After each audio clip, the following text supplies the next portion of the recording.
Welcome back to लववाला academy. Myself Shruti Sharma. और कल मैंने आपको क्लास ली थी एमसीवी की। क्लिनिकल पैथ का ये टॉपिक है डीएमएलटी फर्स्ट ईयर के लिए।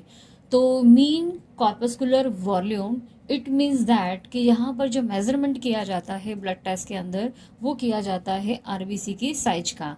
तो कह सकते हैं कि ये वाला जो टॉपिक है वो आरबीसी से रिलेटेड टॉपिक है। जैसे कि G6PD है, सिकल सेल है, पीसीवी है, दे ऑल जो नेम मैंने भी लिए हैं आपको, वो आरबीसी से रिलेटेड है। तो कल मैंने आपको समझाया था कि जो पीसीवी का जो मेजरमेंट होता है वो किस फॉर्मूले से किया जाता है।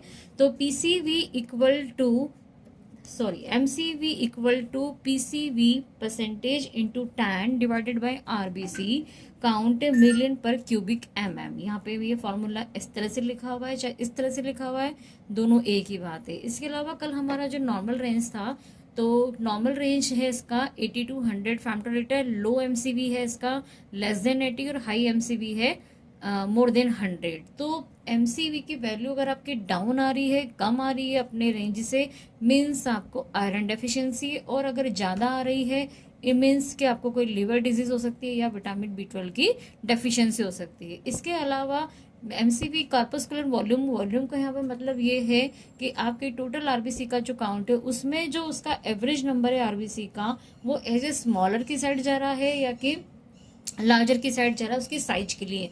यहाँ पे काउंट से रिलेटेड नहीं है, यहाँ पर रिलेटेड काउंट इसके फॉर्मूले में लगेगा, बट ये जो मीन कॉर्पस्कुलर वॉल्यूम सीधा रिलेटेड है उसकी साइज से। ये बेसिकली हमको ध्यान रखना है कि एमसीवी हमेशा आरबीसी की साइज पर कॉन्सेंट्रेट करता है, उसकी साइज को डिनोट करता है। इसके आगे हम देखते हैं कि कल हम ये बता रहे थे कि use of MCV in blood test, यानी कि अगर एमसीवी अगर आपकी वैल्यू अगर डाउन या अप आती है तो आपके ब्लड टेस्ट को वो किस तरह से इफेक्ट करती है और आपको क्या इससे इंडिकेशन मिलता है। तो हमने कल एनीमिया पढ़ा था, एनीमिया में थैलेसीमिया मैंने आपको बताया था कि थैलेसीमिया में आरबीसी भी कम हो जाती है और एचबी भी कम हो जाता है, तो थैलेसीमिया डिजीज हो जाती है। It kind of A anaemia.